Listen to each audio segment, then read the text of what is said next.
भगवान की मर्जी। चंदूलाल जब मंदिर के सामने से गुजर रहा था तो उसने देखा कि आज मंदिर में भक्तों की बहुत भीड़ है।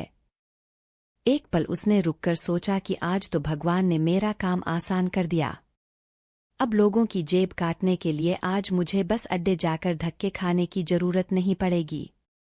यही सब सोचकर चंदू मंदिर के अंदर चला गया। अंदर जाकर उसने देखा कि मंदिर के हॉल में पुजारी जी प्रवचन कर रहे हैं और दूसरी ओर बहुत भीड़ लगी हुई है, क्योंकि वहां पर प्रसाद और लंगर बंट रहा था।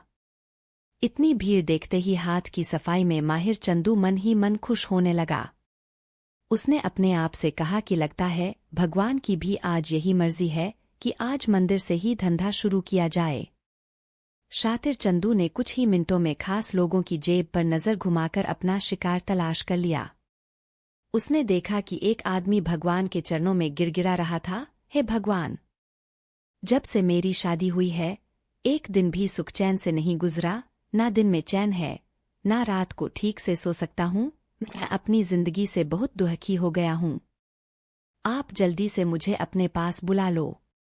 अब मैं एक दिन भी और नहीं जीना चाहता। मुझे जितनी जल्दी हो सके अपने पास बुला लो।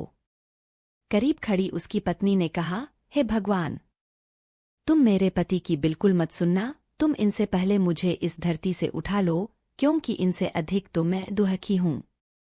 उस आदमी ने झट से भगवान के आगे हाथ जोड़कर कहा, भगवान जी, आप मेरी अर्जी रद्द करके मेरी बीवी की प्रार्थना ही स्वीकार कर लो। मैं तो आपका अपना हूँ, जब बुलाओगे उसी समय चला आऊंगा।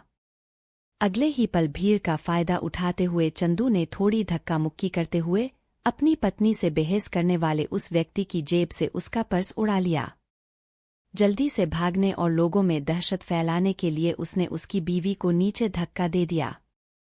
वो औरत बच तो गई, लेकिन उसे चोटें बहुत आईं। पास खड़े एक सज्जन ने उसे ठीक देखकर कहा, बेटी घबराओ नहीं, भगवान तुम्हारे साथ है।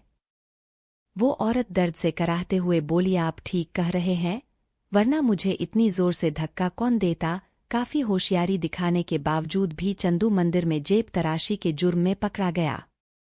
दूसरे दिन पुलिस वालों ने चंदू को अदालत में पेश कर दिया। जज साहब के सामने आते ही उसे याद आया कि यह तो वही आदमी है जो कल मंदिर में गिरने वाली उस औरत की मदद कर रहा था।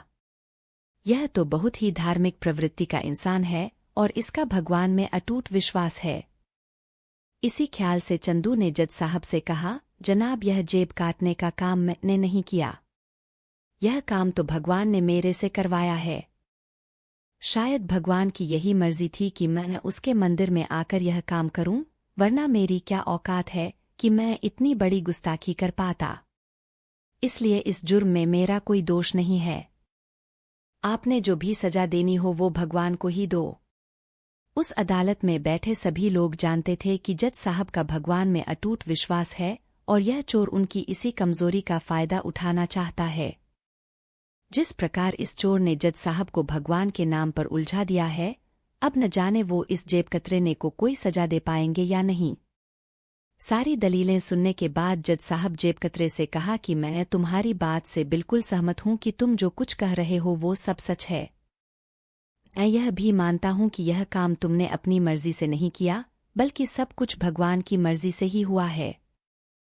भगवान ही तुम्हें जबरदस्ती मंदिर में लेकर आए और उन्होंने ही तुम्हें जेब काटने के लिए कहा, लेकिन मेरी मजबूरी यह है कि अब भगवान यह चाहते हैं कि इस जुर्म की सजा देते हुए मैं तुम्हें 2 साल के लिए जेल भेजूं।